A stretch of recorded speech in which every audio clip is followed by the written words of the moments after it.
Kita masuk di bincang budaya rekan Dakta. Tema yang akan kita bahas di hari ini adalah golok ya. Sore-sore kita main golok ya.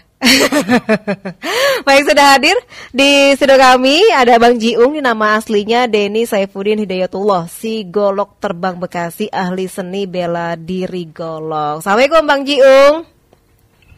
Awal manusia emang bukan dari batu. Waalaikumsalam warahmatullahi wabarakatuh. Waalaikumsalam warahmatullahi wabarakatuh. Cakep banget ya. Iya kok. Aduh, kita ngomongnya gak Betawian ya. Iya, Bekasian. Bekasian iya. Ya. Harus bangga ya. Kudu bangga. Kudu bangga ya. Iya. Makanya label saya dimanapun pakai nama Bekasi. Oh, mau di Bekasi, akun-akun media sosial ataupun ketika saya ke berbagai multi event saya bawa Bekasinya. Gitu, Pok. Baik. Dan memang asli Bekasi, lahir di Bekasi juga ya? Kebetulan orang tua ya. Oh, orang tua. Orang Musika Jaya. Kita orang Bekasi Utara nih. Baik, malam ini kita bahas Hasanah golok khas Bekasi. Ini hanyakah sekedar golok biasa yang biasa kita lihat ya? Ataukah memang Bekasi ini ternyata senjata khasnya nih golok yang seperti apa? Bedakah dengan golok-golok yang lain? Bang Jiung, silakan. Oke, yang pasti Pok, tangan kaku kena besi, kacamata hitamnya taruh di lemari. Cakep. Jadi jangan ngaku orang Bekasi kalau orang cinta budaya sendiri. Cakep. Oke, saya izin jelasin nih, ya. Pok Ulfi ya. Jadi yang namanya golok terbang itu istilah Pok sebenarnya. Penamaan dari sebuah pemikiran saya bahwa suatu saat saya akan menerbangkan golok sampai ke kancah dunia. Bukan diterbangin gitu ya kayak UFO ya? Bukan. Kayak piring terbang gitu enggak ya? Kadang juga ada yang tanya tuh bahwa biasanya di akun media sosial saya bahwa, "Bang, terbangnya di mana?" Saya juga bingung jawabnya gitu. Jadi lebih ke gerakan ya, Po ya. Gerakan di mana juga dulu pada tanggal 25 April 2017 saya pernah dinobatkan gitu ya dengan surat sebagai seni budaya khas Kota Bekasi dengan nomor 430/354 Parbud Kesenian pada tanggal 25 April dan surat keputusan Wali Kota Bekasi dengan nomor 431/Cap 126 Disparbud/3 2017 sebagai pelestari budaya silat tradisional dan pengembangan silat seni Bekasi pada tanggal 6 Maret 2017. Dan di situ saya punya berkewajiban Pok, bagaimana mengembangkan seni budaya melalui golok. Dan yang tadi Mpok tanya, gimana sih, apa sih perbedaannya goloknya? Nah, sebenarnya untuk Bekasi sendiri, orang kita ya, masyarakat antropologinya lebih identik kenalnya dengan namanya bendo. Bendo apa bendo nih? Bendo. Ya. Ada bendo, ada bedog, itu beda. Dan sama golok juga sebenarnya beda.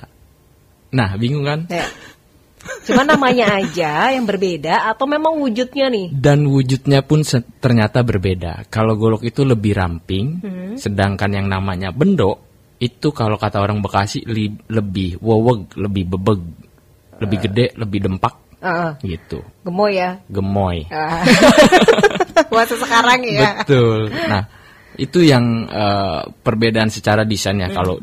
Kalau mungkin teman-teman Dakta di rumah punya golok atau bendo, bisa dilihat golok itu lebih ramping, bendo itu lebih besar bentuknya gitu. Nah, di Bekasi itu kenapa sih lebih ke bendo? Karena sesuai dengan teritorialnya, ada perawaan, ada daratan atau dataran yang memang isinya kebun gitu ya, persawahan.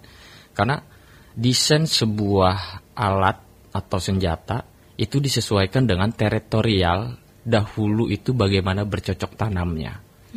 Dan itu menjadi pengaruh bela diri di berbagai macam penjuru Nusantara. Contoh, di Bekasi kalau untuk para pesilatnya atau di tanah Betawi lebih identik menggunakan golok salam nunggal. Salam itu artinya doa. Nunggal kepada yang kuasa. Jadi berdoa kepada yang kuasa. Atau dalam istilah lain, salam nunggal adalah diambil dari daun salam yang buat masakan ya. Betul, meninggalkan wewangian walaupun sudah dipakai, tapi wanginya masih ada walaupun endingnya dibuang. Ngebala ya. Iya. Gitu. Nah, jadi gerakan khas di golok terbang ini punya ciri mainnya itu rendah sampai dari atas, tengah sampai bawah. Dan gerakannya cepat karena adopsinya adalah aliran silat Betawi, Betawi Bekasi ya, yang memang terbentuk dan lahir di Bekasi, gitu. Yang alhamdulillah golok terbang Bekasi sendiri ini sudah menglanglang buana gitu. Ini sampai ke Korea ya? Ya, Masya Allah, kita pengen ke Korea jalan-jalan nih bawa golok ya. Ya, yang terdekat ini memang Korea Selatan, dan tahun ini memang ditolak ya ke Qatar. Jadi kemarin ada event The World Union Martial Art dari 73 negara. Alhamdulillah nih bocah Bekasi mewakilin Indonesia di kancah dunia walaupun menyabet juara 3. Tapi bangganya saya karena itu tanggal 18 Agustus eventnya, dan tanggal 17 Agustus kita di markas UNESCO untuk Asia itu memperingati Hari Kemerdekaan Indonesia. Berarti hadiah terindah untuk Indonesia di kala itu adalah saya naik podium. Dan ada cerita menariknya, Apa itu?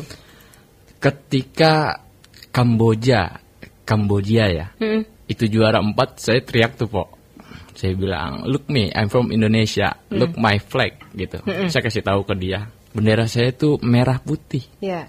Bukan putih merah. Polandia itu ya? Dan Polandia ada di saat itu. Saya teriak dari podium ke pendukung mereka. Dan saya ditegur sama manajer Indonesia. Katanya, saya juga tahu Anda menang, tapi tidak begitu caranya gitu. Saya bilang, saya menunjukkan bahwa saya orang Indonesia, saya bilang gitu. Dan dikala saya turun dari podium, manajer dari negara itu datang dan minta maaf. Dan manajer saya bingung, kenapa gitu? Kok Kamboja minta maaf? Iya, saya masih ingat bendera kita ditebalikin, Pak, lagi di SEA Games kemarin. Iya, kan benar. Gitu.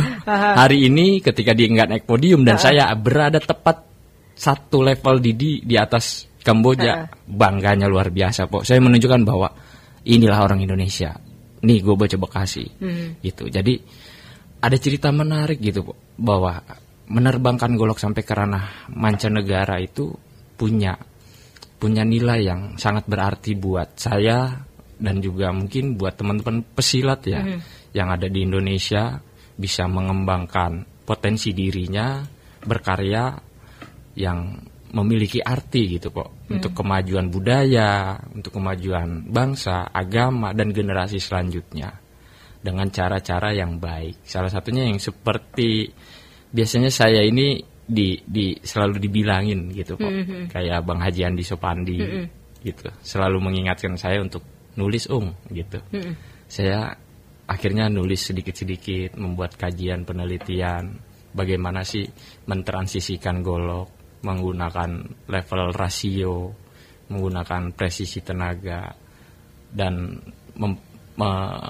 mensinkronisasikan antara desain dan anatomi tubuh, yang akhirnya menjadi sebuah gerakan yang efektif namun indah, bisa dipahami, yang akhirnya saya buat kurikulum.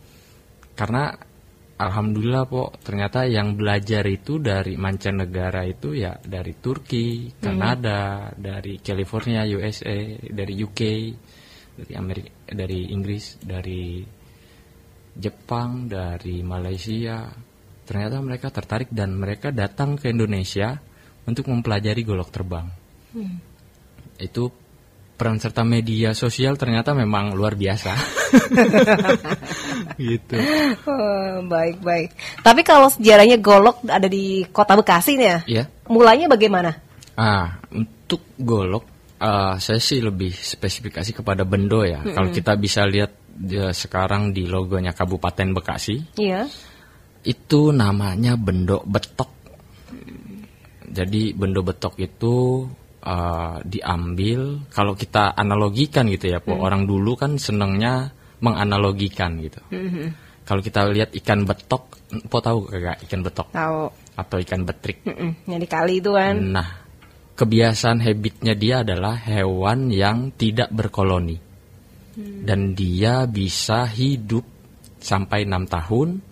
Dia bisa beradaptasi di lingkungan yang sangat ekstrim atau kering. Makanya kalau orang dulu bisa ngeliat tuh, ikan betok bisa jalan di lumpur, nyari sumber air. Iya, benar. Nah, kecil, dempak atau bebeg gitu ya.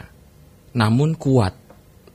Dia tidak berkoloni seperti sepat gitu ya, kalau ikan lokal ya. Yeah. Dia lebih sendiri dan agresif. Karena keagresifannya itu survival, dia menjadi tangguh. Nah, itu dianalogikan ke desain sebuah senjata namanya bendo betok.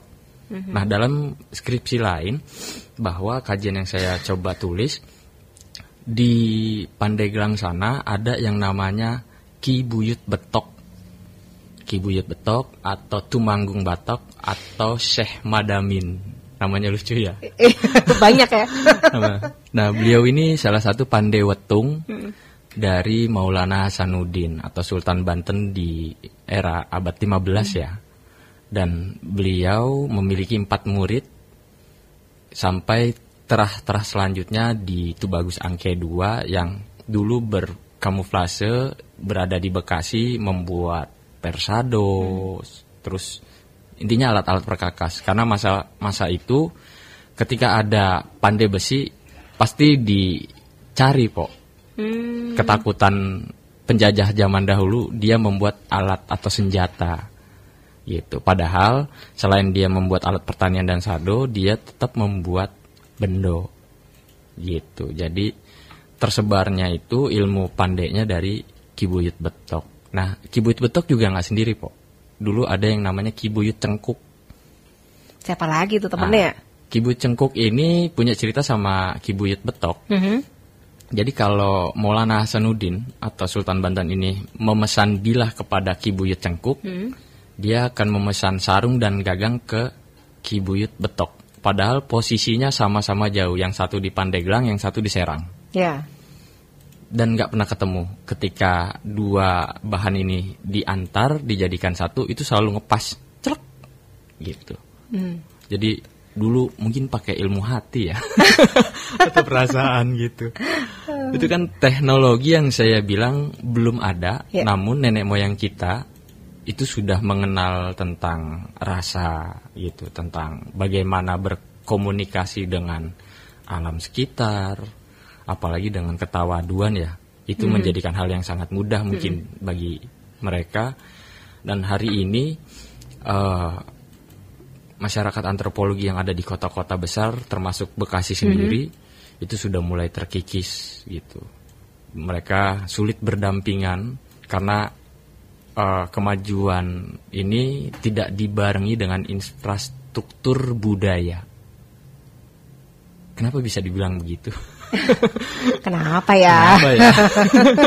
Gitu, karena kurangnya ya, alhamdulillahnya nih, Po, saya diundang ke Dakta ya kan, bisa memberikan informasi yang inilah infrastruktur informasi terkait dengan budaya. Iya. Sebenarnya ya kita paham ya, di Indonesia kan baru terbentuk juga Kementerian Budaya ya, yang mudah-mudahan juga jadi daya pacu dan daya picu untuk kedinasan yang memang menaungi untuk lebih apa ya, mungkin lebih begitu deh. Nih kayaknya PR juga untuk Pak Fadlizon ya. Iya. Sama wakilnya Giring. Iya. Dan di situ juga ternyata ada komisi-komisinya ya, Po ya. Benar. Pastinya. Gitu, yang mudah-mudahan Golok itu menjadi prasarana pemersatu bangsa, di mana juga di dalam jangka waktu dekat ini, Po. Saya mengadakan sebuah event namanya Jamuara Golok Indonesia yang akan didatangi oleh seluruh pendekar golok di Nusantara. Jadi se-Sumatera Raya itu nanti datang, kegiatannya itu di Gunung Batu. Kita mengeksplorasi tentang golok, baik dari pembuatan, jenis bahan, fungsi dan guna, seninya seperti apa gitu. Jadi lebih kepada edukatif yang membuat teman-teman pelestari pencaksilat golok ini bisa berkembang seperti itu, Po. Baik, tapi kalau untuk pembuatan goloknya khas Bekasi ini masih ada ya sekarang ya? Masih ada. Khas Bekasi ya? Khas Bekasi masih ada. Dan pandainya juga masih ada, Po. Kebetulan tinggalnya deket Dakta loh, Po. Dan itu asli Bekasi. Dan beliau salah satu empuh pandai yang sangat ternama. Tapi dia nggak mau kelihatan. Karena buatannya itu dikonsumsi sama Eropa, Amerika, di luar sana. Itu wah indah banget, Po. Gitu. Baiklah, mungkin kapan-kapan kita bisa ke sana ya.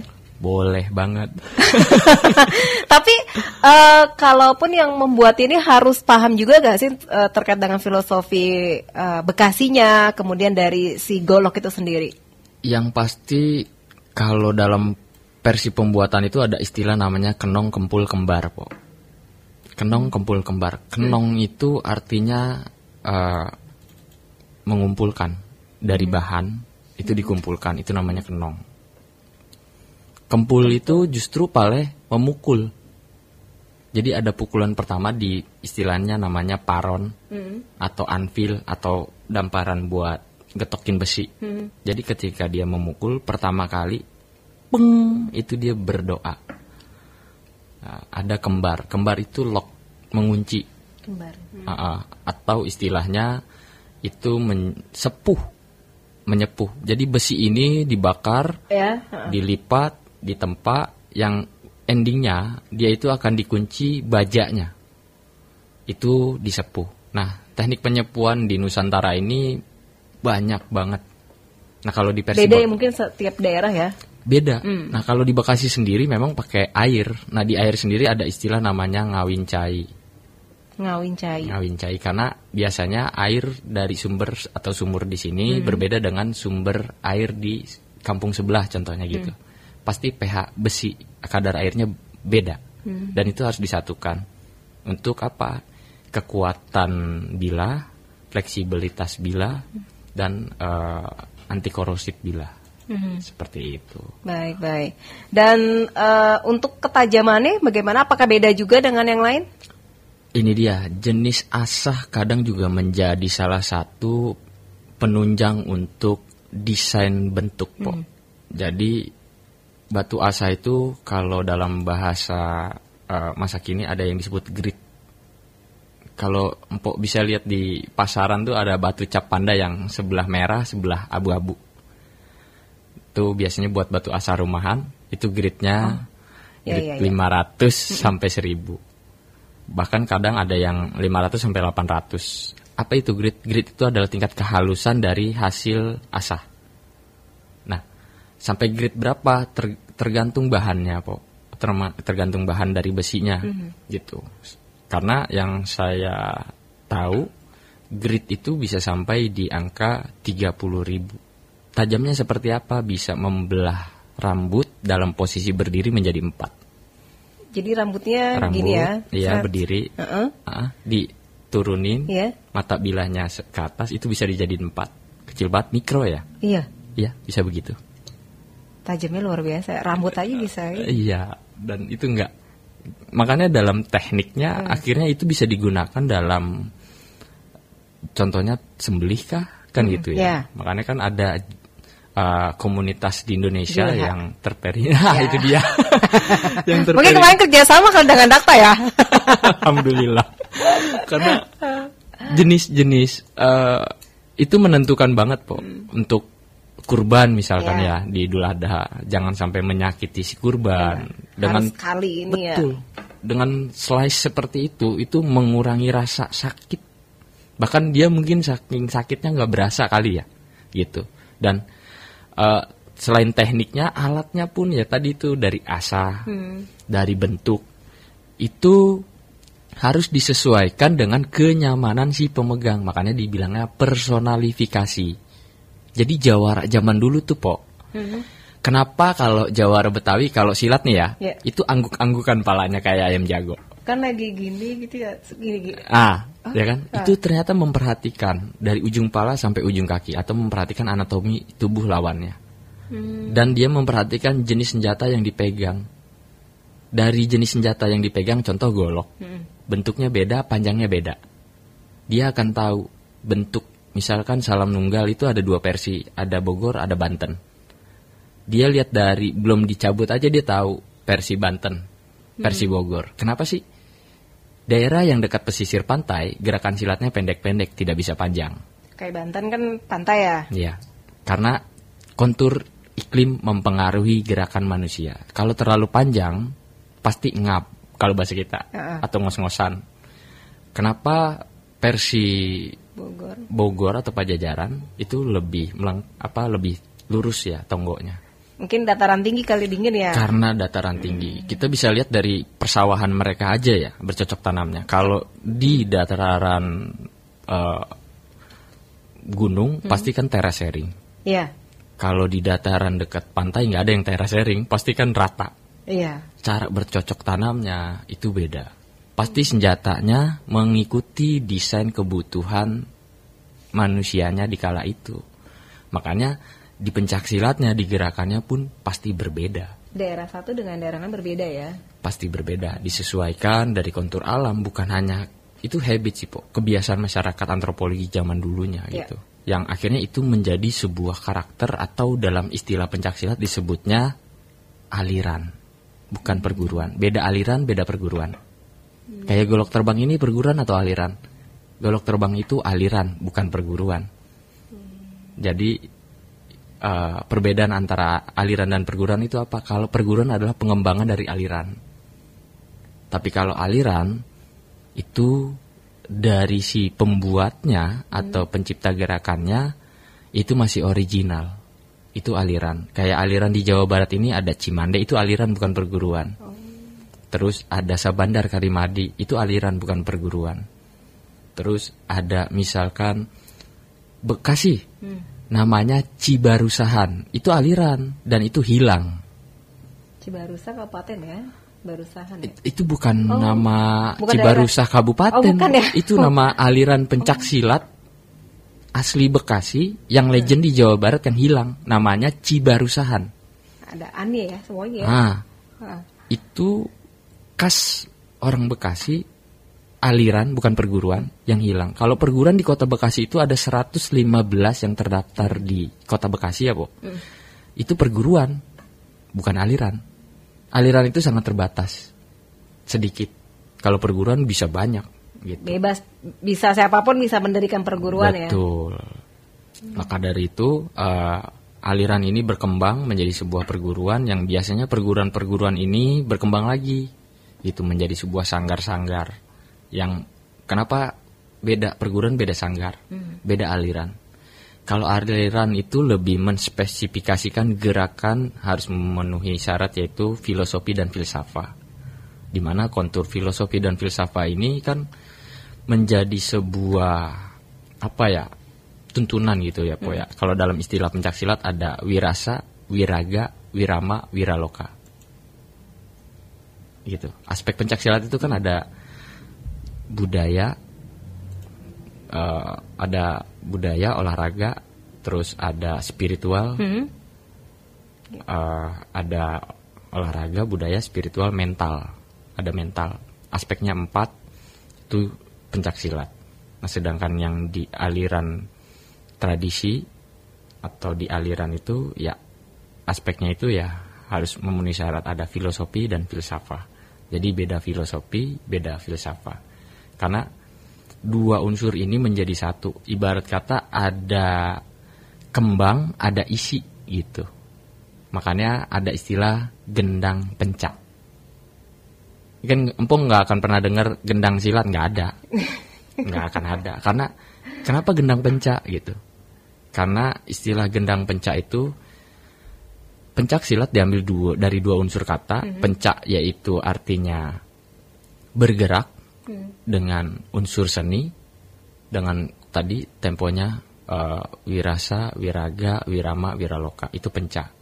Sedangkan silat itu adalah ending dari sebuah keilmuan yang dia resapi. Gitu. Justru dia tidak mengumbar, itu silat. Itu sebagai pedoman hidupnya untuk menjalani kehidupannya sehari-hari. Itu lebih ke silat. Bukan berarti dalam persepsi masyarakat hari ini pencak silat. Pencak itu bergerak, silat itu silaturahmi. Yeah. Ya gimana gitu. Konsepnya ada berbeda ya. Iya, itu.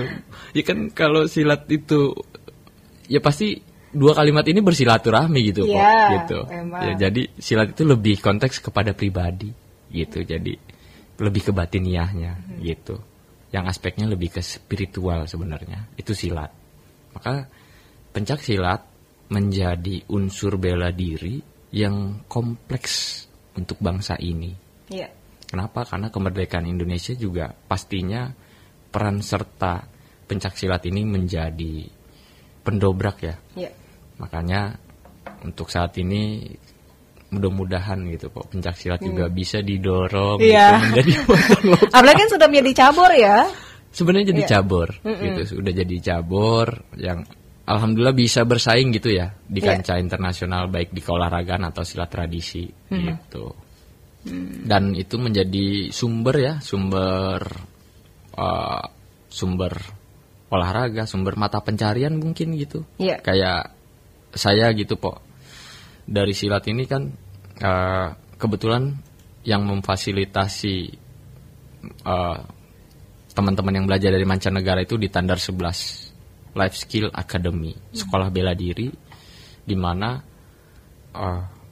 Tandar 11 ini memfasilitasi tempat. Jadi kalau biasanya saya dulu itu po latihan silat itu di kebun, di lapangan. Ini bule-bule ini kan kasihan juga ya, belepotan tanah merah gitu. Ya kali-kali main di kebun apa ya. Iya. Akhirnya direkrut lah sama Tandar ini, sebuah perusahaan yang memang bergerak di bidang olahraga. Yang akhirnya memfasilitasi saya untuk mengajarkan golok terbang gitu kepada teman-teman yang dari mancanegara. Ini latihan di mana sekarang kalau ini? Sekarang di Tandar, di Tandar itu di Sumarekon, sama saya punya perguruan dan sanggar itu ada di Mustika Jaya, ada di Jatimulya, ada di Pengasinan, ada di sekolah-sekolah juga. Baik. Nah kalau ada tidak ukiran khas Bekasinya di goloknya sendiri? Apakah di pegangannya, di gagangnya, ataupun di besinya itu? Besi. Di itunya apa namanya? Apa? Yang di atasnya itu loh pernah. Ini kalau Abang Po bisa membayangkan Po Ulfi ini, dia lagi tangannya lagi gerayang-gerayang, saya bingung. Iya. Nah di sini Abang Po ternyata saya bawa ini goloknya. Dia, dari tadi saya pengen nanya bawa nggak sih goloknya ini, dilihatin nanti ya. Kesana ya. Iya. Pesilat golok pasti bawa golok Po, dan kemanapun saya bawa golok. Iya. Gitu. Dari tadi saya pengen nanya bawa nggak sih, dia pengen ditunjukin gitu, pengen tahu. Pasti bawa. Lihat. Ya, jadi yang Po maksud adalah ini ya. Ini namanya gagang atau perah. Gagangnya. Bagian atas ini kita bicara tentang anatomi atau desain golok ya Po ya. Bagian atas ini namanya lunggu. Ini namanya embun. Ke bawah ini namanya pendul. Ini namanya jengkolan. Ini namanya cating. Ini namanya eluk. Ini namanya payus. Kalau ada garis-garis ini namanya pal. Tiga garis. Pal. Ini namanya selud. Nah ini kan ada sarung atau sarangka atau wangkara gitu, atau sarung golok. Ini namanya gagodong atau sopal. Ini simut meting. Talinya itu? Ini talinya talen. Fungsinya untuk nali ke pinggang agar tidak merosot. Nah tali-tali yang ada di sarung ini namanya simpai atau baralen. Ujungnya ini terpisah, namanya sepet. Dibuka. Sini dibuka. Asik. Kita liatin dulu di goloknya. Ini yang Po maksud besinya. Iya. Salah itu ngomong ya. Ini namanya bilah. Oh bilahnya. Iya, bukan bilah mana ya Po? Bilah golok.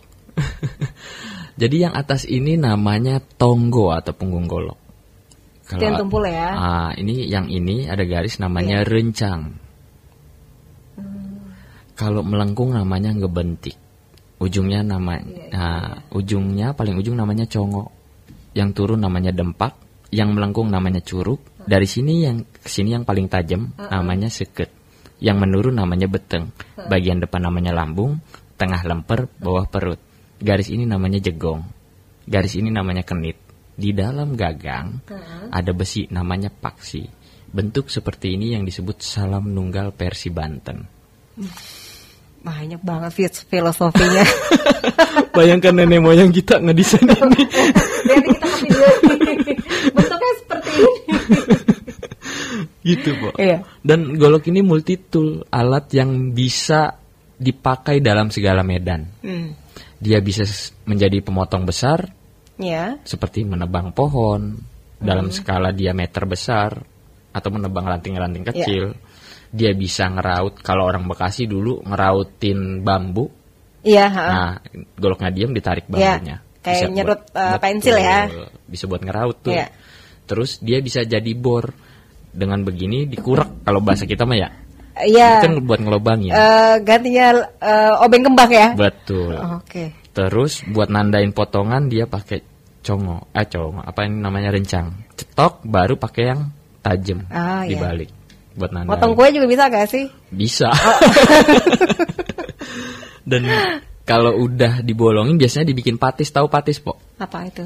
Patis itu paku zaman dulu yang terbuat dari kayu. Digetok dah tuh pakai gini ya, damparnya. pakunya gini ya, tok gitu ya. Ini namanya dibilah ini dampar, bagian ini namanya dampar, itu buat ngegetok tok. Okay. Jadi kalau dibuat alat multitool untuk alat perkakas bisa banget. Yeah. Untuk bela diri sangat bisa. Baik. Rekan Dakta, kami lanjutkan kembali golok Bekasi, satu benda multifungsi. Tadi sudah dijelaskan ya, ini namanya apa, susah juga ya Bang Jiung ya. Harus dihafal. Ini ngapalinnya berapa lama ini? Sebenarnya karena di pola latihan saya di kurikulum itu wajib menghafalkan namanya dulu sebelum belajar. Ada istilah tak kenal maka tak sayang. Kalau mau belajar golok ya desainnya dulu yang dipelajari, baru gerakannya. Gitu. Jangan sampai kita tersesat di jalan yang benar gitu. Bukan tersesat di jalan yang salah ya. Betul. Baik. Ini satu benda, satu golok tapi multifungsi ya? Betul. Apa aja sih fungsinya?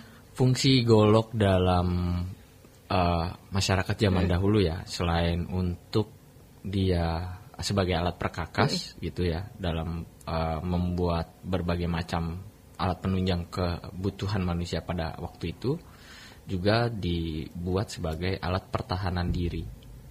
Seperti dari hewan buas, kemudian dari mungkin manusia juga gitu, yang menjadi tolak ukur dia sebagai senjata adalah bagaimana memfungsikannya.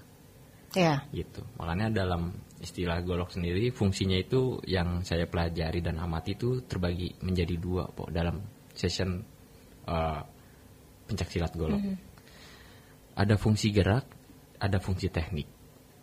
Di mana fungsi gerak itu memiliki elemen seni atau momen ekspresi, ada ketepatan, ada momen gerak, ada insting atau rasa. Nah, ini fungsi gerak ini lebih ke filosofi, di mana filosofi adalah cara berpikir tentang subjek tertentu seperti etika, pemikiran, keberadaan, waktu dan nilai. Dan unsurnya itu ada daya tangkap, refleksi, alasan dan reevaluasi. Nah, berdasarkan Plato, filosofi adalah pengetahuan tentang hakikat. Itu ke fungsi gerak. Nah, sedangkan di fungsi teknik itu memiliki beberapa elemen seperti kemantapan gerak, ketepatan, tenaga dan mental. Nah, itu lebih ke filsafat, di mana filsafat itu ilmu pengetahuan yang menjadi pokok pangkal dan pucuk segala pengetahuan yang tercakup di dalamnya. Unsurnya apa aja? Unsurnya ada matematik, ada etika, ada spiritual dan antropologi. Nah, menurut Plato juga filsafat adalah upaya untuk mencapai pengetahuan dan mengetahui tentang kebenaran yang sebenarnya. Itu lebih ke fungsi teknik. Jadi dua unsur ini dalam fungsi gerak itu menyelaraskan gerakan, fungsi, maksud dan tujuannya. Ya. Dan sama-sama kita belajar gitu Pok, bahwa senjata apapun yang ada di Nusantara ini memiliki banyak ragam tentang pengetahuan untuk manusia atau masyarakat hari ini. Ketika kita coba mengembangkan ya dalam teknologi tepat guna ya gitu, contohnya itu sangat membantu. Contoh dari golok bisa menjadi sebuah karya, kayak di Bekasi ada batik Bekasi, kan gitu ya. Atau benda-benda ikonik yang bisa dijadikan aksesoris sebagai buah tangan kah, kan gitu. Tetapi tidak menggeser atau menghilangkan nilai dari filosofi dan filsafat itu gitu. Yang akhirnya itulah marwah dan terjaga budaya, jangan sampai bergeser gitu Pok. Jadi istilahnya jaga budaya, jaga buaya digiri-giri gitu Pok. Tangan menanti si tukang bodor, jaga budaya negeri sendiri, jangan sampai mati obor. Cakep. Gitu,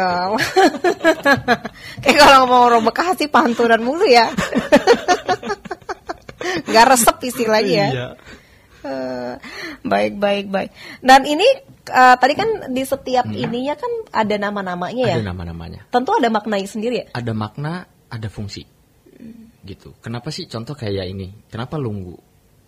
Istilah. Ya, ini kan lebih bengkok ya. Nah, melengkung ya. Melengkung. Lunggu itu artinya menunduk. Seperti filosofi padi ya. Semakin berisi, semakin merunduk. Nah, lunggu ini tidak diprioritaskan untuk apa ya istilah kata, ngejago dah. Makanya kalau Jawara dulu nyoren golok Pok, itu nggak pernah naruh tangan ada di atas lunggu. Nyoren itu maksudnya make di pinggang. Kalau ada pesilat yang naruh golok di pinggangnya, Saya ngeri ya. udah naruh tangan sebelah kiri atau sebelah kanannya di atas lunggu, itu sebelah mana kiri ya. Itu berarti tandanya siap mengambil dari sana. Betul. Karena semua golok ketika terkunci itu nggak akan lepas selain pemiliknya yang buka kuncinya sendiri. Oh, ada kuncinya itu juga? Ada. Jadi kan orang nggak tahu tuh. Kalau saya buka mungkin nggak bisa kali ya? Ya karena ini kan golok, ini kan masuk nih. Kuncinya cuma dorong ke depan. Ini nggak akan bisa tercabut kecuali didorong ke atas. Nah, baru terbuka kuncinya. Kelihatannya biasa tapi kayak ada kuncinya ya. Itulah desain nenek moyang kita tuh luar biasa sebenarnya. Kelihatannya nggak ada kayak cetekan gitu ya. Dan gini Pok, saya pakai metode cocokologi ini yang selalu diomelin Bang Haji Andi Sopandi. Halo Bang Andi, maaf ya. Metode cocokologi. Go itu pergi. Dalam bahasa Inggrisnya, lock itu kunci. Pergi golok pergi kunci. Nah, jadi kalau mau pergi atau mau keluar, kuncinya harus dibuka. Atau orang mau keluar harus dikunci. Dan dalam gerakan pencaksilat pun, ketika ngunci dibilah, itu ada caranya. Seperti di sini, itu namanya ngunci. Jempolnya. Jempol. Hasil tenaga yang digunakan itu berbeda, sangat berbeda. Dan fungsi lainnya agar tidak tergelincir. Dan lunggunya tidak akan melukai telapak tangan dan jari. Biasanya kalau yang nggak paham lecet-lecet tuh tangannya. Ya kan digonggom juga blogin aja tuh. Ujungnya tangan pada lecet. Iya. Karena salah makainya. Karena nggak dikunci. Gitu. Jadi dia tidak akan melukai pemiliknya ketika pemiliknya tahu desainnya seperti apa. Iya. Sama kayak empok naik motor nih. Ya kan? Ada jenis-jenis motor ya kan, banyak, saya nggak ngomongin mereknya. Pasti antara motor satu dan motor yang lain tombolnya biasanya beda-beda tuh. Iya letaknya. Jadi kalau sebelum itu lihat dulu nih sebelah mana ya. Nah itu dia. Yang biasanya starter totalnya jadi apa namanya klakson. Ya. Kan gitu. Nah biasanya ada penyesuaian gitu. Nah sama dengan golok harus disesuaikan. Bukan berarti Bang Jiung bisa main golok apa aja, ya semua jenis bisa. Tetapi yang lebih relevan atau sering dimain yang jenis ini. Kayak kita terbiasa dengan kendaraan kita, terus minjem kendaraan teman gitu ya, pasti ada penyesuaian. Beda dengan kendaraan kita main kita naikin juga pakai perasaan enak aja kan gitu. Sama dengan golok. Gitu. Baik. Agak-agak ngeri ya lihat ya. Tapi ini juga yang jadi bahan Po ya. Bahwa golok itu adalah sarana budaya gitu ya. Saya juga berpesan sama sahabat-sahabat Elgangga dan sahabat-sahabat pendengar dimanapun. Radio Dakta. Iya, Radio Dakta. Ini gara-gara kemarin di radio sebelah Po. Radio Dakta. Bahwa golok ini bukan alat kriminal. Ini takut tidak disalahgunakan ya? Iya. Kenapa saya nggak setuju ya kalau golok itu dikategorikan alat kriminal atau tindak kejahatan? Kenapa? Karena golok memiliki tadi ada fungsi, ada filosofi, ada filsafat. Jadi sahabat-sahabat Dakta juga harus paham ya bahwa golok itu bukan alat tindak kriminal sebenarnya, apalagi dipakai buat hal-hal yang negatif ya seperti tawuran. Ya, kalau ada orang-orang yang seperti itu, ya saya berpesan sih jangan gunakan golok untuk kegiatan yang negatif lah. Kami masyarakat antropologi atau masyarakat budaya sangat menolak keras gitu Po, ketika golok dijadikan alat tindak kriminal gitu. Baik, ini kan tiap hari bawa nih Bang Ciung. Kalau ada polisi, istilahnya ada razia mungkin ya atau apa gitu kan. Padahal kita merasa benar, tapi ketika periksa tasnya, ada golok nih. Gimana itu? Yang pasti caranya adalah jangan panik lah. Tenang ya. Tenang salah. Jadi saya kasih trik gitu atau tips buat teman-teman Dakta gitu. Apalagi kalau pas lagi musim Lebaran Haji ya atau Idul Adha, bobo golok gitu ya. Pasti tukang jagal ya. Yang pasti sesuaikan penampilan Anda. Kayak contoh, Bang Jiung bawa golok, ya saya sesuaikan dengan saya pakai peci, saya pakai pangsi, contohnya gitu. Dikira bahwa ada acara apa gitu ya? Enggak, karena golok itu ketika sudah dengan perangkatnya, itu bukan dikategorikan senjata, tetapi sebagai benda aksesoris pelengkap pakaian budaya. Gitu. Dan salah satu triknya adalah Anda harus mendalami dan menjajaki informasi terkait golok. Diberhentiin polisi saya makin senang Po. Tambah panjang nanti cerita. Dibawa ke pos aja deh. Pernah dibawa ke Polres juga. Bukan karena ini. Bawa golok. Pernah. Bukan diinterogasi karena hal-hal yang negatif ya. Awalnya diinterogasi karena hal yang mungkin negatif. Jadi contoh gini, saya punya pengalaman ya. Abang bawa apa? Saya bawa golok Pak. Lu kok bawa golok? Iya.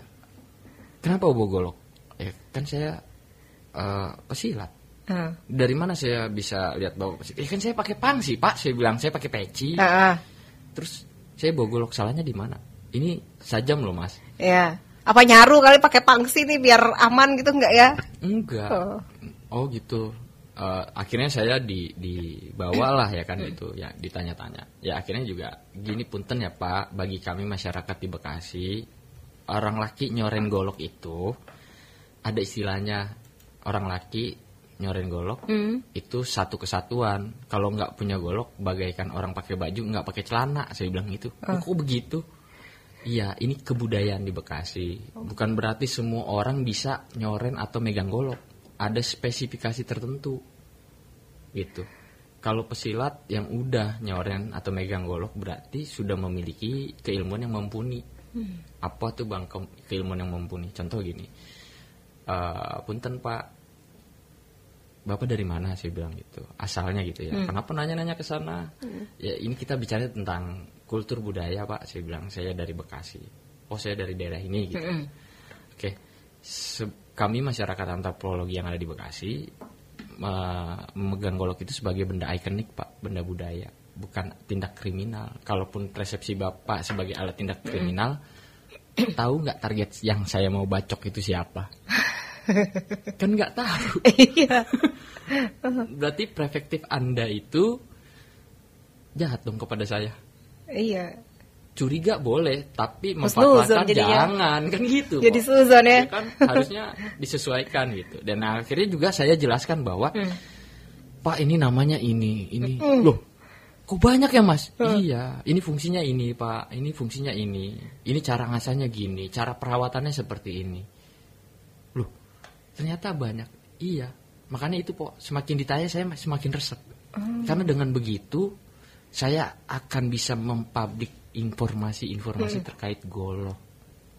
Dan tentunya dengan bentuk pengetahuan. Yeah. Jadi untuk teman-teman Dakta, marilah kita belajar bersama tentang budaya. Tentunya di session budaya ini ya jadi salah satu corong informasi ya bagaimana kita menghargai, memperdalam dan juga mengembangkan tentang budaya. Ketika budaya itu dipelajari dengan tepat, saya rasa orang akan menerima. Karena bicara tentang kebenaran adalah antara ucapan dan perbuatannya sama, kan gitu. Ketika itu satu frekuensi, saya rasa nggak ada yang akan nolak, kan gitu. Iya. Dan hari ini, ya mari kita bersama gitu. Iya. Lebih tahu lagi ya tentang golok ya. Gitu. Jadi ya mudah-mudahan juga saya berharap nih Pok di Iya. Bekasi ada musim golok. Kayak itu mah musim keris ya di Jakarta ya. Iya, di Bekasi belum ada. Padahal saya punya bengkel golok di Anjungan Provinsi DKI di Taman Mini. Oh. Itu dari hasil ajuan yang akhirnya direalisasiin sama pemerintah DKI.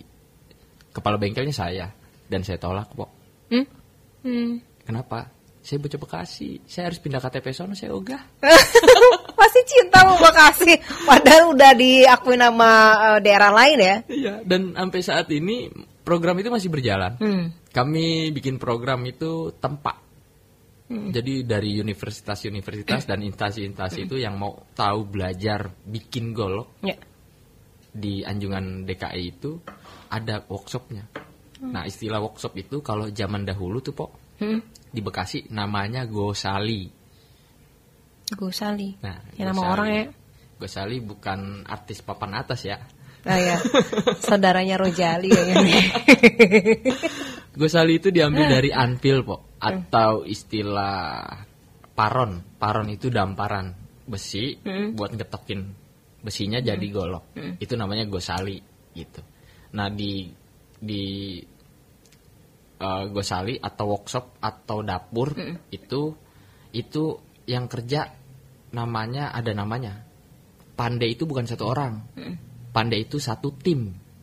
Pandai itu terdiri dari beberapa orang. Contoh, yang megang namanya cepit atau sapit itu kayak model tang.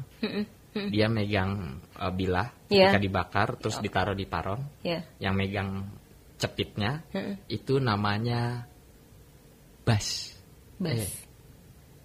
Bas, panulung, paneker. Ya, namanya bas. Nah, terus ada yang namanya panulung. Ada yang namanya paneker. Ada yang namanya anak angin. Jadi ada bas, ada panulung, ada paneker. Jadi bukan satu. Jadi Semakin pusing saya. istilah namanya empuh itu di mana? Empuh itu kalau bahasa sekarangnya itu profesornya. Dia tidak mukul. Dia hanya kasih tahu desainnya begini, dikerjakan. Setelah jadi, tugas empuh itu sipuh atau nyepuh atau ngunci. Itu tugasnya empuh. Gitu. Nah, yang buat sarung gagang itu namanya marangi. Bukan sate ya, Pok. Marangi itu yang Purwakarta itu bukan ya. Pembuat sarung dan gagang. Dia khusus. Jadi kadang teman-teman di Bekasi suka salah nih, Pok. Ini yang buat harus kudu orang Bekasi nggak sih? Hah? Yang buat harus kudu orang Bekasi nggak? Enggak. Karena di semua daerah ada. Oh. Dan bentuknya beda-beda. Tapi memang harus mereka yang paham filosofinya, bentukannya, ukurannya dan sebagainya ya. Betul. Contoh kayak tetangga kita Kerawang ya. Dia kan logonya golok ya.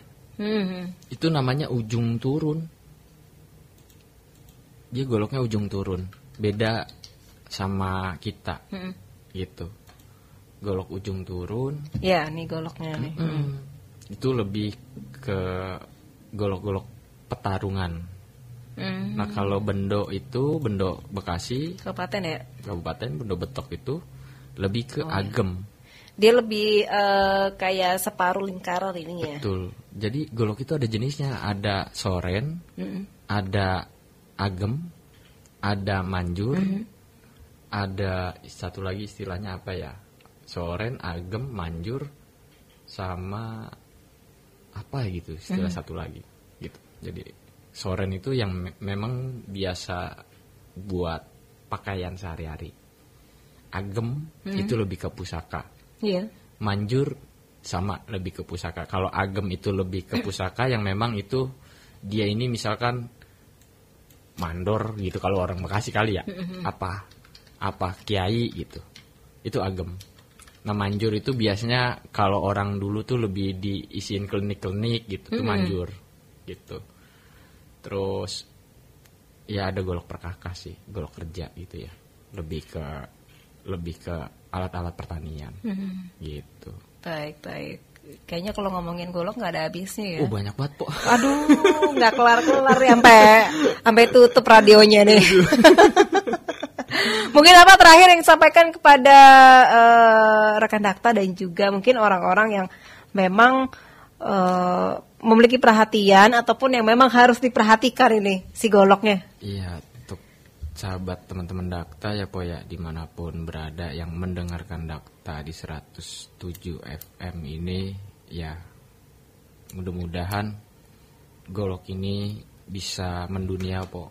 Iya. Karena kebetulan saya lagi program bersama teman-teman komunitas Indonesia mendorong golok menjadi warisan budaya benda di UNESCO. Karena kemarin sudah mengusahakan apa? Sudah. Oh sudah. Sudah, itu di Lemhanas kemarin kami diundang untuk coba membakukan ke UNESCO bahwa golok ini menjadi warisan budaya benda dunia. Karena bentuknya ada ya. Kalau pencaksilatnya sendiri kan sudah ya warisan budaya tak benda. Gitu. Yang mudah-mudahan ini menjadi warisan budaya Indonesia yang bisa sampai ke anak cucu kita, dilakukan, dimanfaatkan sebagaimana mestinya dengan bijak, menjadi sebuah karya yang bisa dinikmati, namun menjadi ciri khas untuk bangsa ini agar bisa memiliki marwah. Itu sih po. Tapi kalau bukunya mau dapetin di mana nih? Di mana bingung saya. Coba saya mau lihat. Seperti ini bukunya rekan Dakta nih. Bukunya buku saku pesilat golok terbang Indonesia. Gambarnya gambar Bang Jiung nih. Iya. Karena yang bikin saya sendiri. Tapi lumayan ya, jadi buku pintar ya istilahnya ya. Iya. Sedikit ya. Maksudnya orang yang mau nulis ini juga dorongan dari Bang Haji Andi Sopandi ya. Bahwa anak muda itu khususnya anak Bekasi ya. Iya. Kalau punya pengetahuan coba dari tulis, karena kapasitas RAM manusia itu terbatas. Iya benar. Ketika sudah ditulis, dikaji, diteliti, kemudian tanya kepada ahlinya, tanya juga ke sumber-sumber yang lain, yang mudah-mudahan jadi manfaat gitu. Kan selalu terus berkembang informasinya gitu kok. Tapi kalau golok ini istilahnya nggak semua orang punya atau memang diperjualbelikan? Goloknya? Kebetulan golok yang ada di golok terbang saya produksi ada labelingnya ini po, di laser, dan kalau yang saya jual di sampingnya ini ada barcode-nya dan itu ada sertifikasinya. Kalau di barcode keluar nama yang pemegangnya, pemiliknya gitu ya, dibuat kapan, dimensi panjangnya, lebarnya itu ketahuan. Jadi ada sertifikatnya, cuman nempelnya di golok, dia barcode. Kalau di barcode nongol dia, langsung nongol spesifikasinya. Gitu. Pembuatannya kapan? Ya tadi menjawab yang tadi itu po. Kalau ketemu polisi gimana? Itu Pak barcode aja nih punya barcode saya. Nih Pak, nih. Sama kayak Sempi juga kan memang harus ilegal ya, harus legal ya. Iya. Dan itu kan jadi teknologi. Bocah Bekasi hari ini udah punya golok barcode. Biar apa? Kalau ditanyain barcode aja Pak, nih itu ketahuan. Namanya golok QRIS aja ya. Gitu. QRIS enggak ya barcode-nya. Baik. Kalau untuk ngedapetin ini di mana? Ya saya punya jet foam atau plafon sendiri, golok terbang Ya. gitu. Di Instagram? Instagram ada, di Facebook ada, di YouTube ada, di semua media sosial sih Po ada. Saya. Siap, tinggal searching aja, ntar tinggal Betul. DM aja ya ke Bang Jiung ya. Betul. Baik. Terima kasih Bang Jiung. Sama-sama, sudah hadir. Po. Coba saya mau megang golok dulu. Boleh. Nah, ini seperti ini rekan Dakta. Ini saya bukanya begini ya. Buka. Cara bukanya ada caranya juga. Oke, gimana? Jadi kalau buka golok itu Po, tangannya gini. Gini. Salah. Kalau gitu, Gimana? Gini. nah sini coba saya contohin. Jadi teman-teman Dakta bisa lihat kalau buka golok itu tangannya harus begini Po atau begini. Nah, jadi ketika dicabut karena dia ngunci, kalau nggak gini, ini kan golok di lintasan sarung di dalam itu kan selalu begitu tuh, Oh, gesek gesek. di dalamnya. Nah kalau jebol depannya ini nanti kena tangan. Oh. Makanya ada caranya dia buka golok tangannya gini atau gini. Jadi ketika dia melewati lintasan pun safety. Oh. Dan itu dari dulu ya gitu. Ya, baiklah. Mau dilihat? Ini tumpul kok. Oh, tuh. Oh, ini nggak tajam Ya, ini. ini yang saya bawa ke Korea kemarin. Bang, pantesan tadi saya sudah ternyata ini tuh. Itu golok latihan. Oh iya, baiklah. Seperti ini nih. Jarang-jarang kan di studio bawa golok nih ya. Biasanya golok Bang Rodin ini yang golok buat apa? Lubang pohon. Nebang pohon. Baik. Terima kasih Siap, Bang Po. Jiung sudah hadir di Dakta. Sama-sama, Po. Sukses selalu. Amin. Dan sehat, tentunya bisa terus berkembang untuk budaya Kota Bekasinya ya. Amin. Terima kasih. Assalamualaikum warahmatullahi wabarakatuh. Waalaikumsalam warahmatullahi wabarakatuh.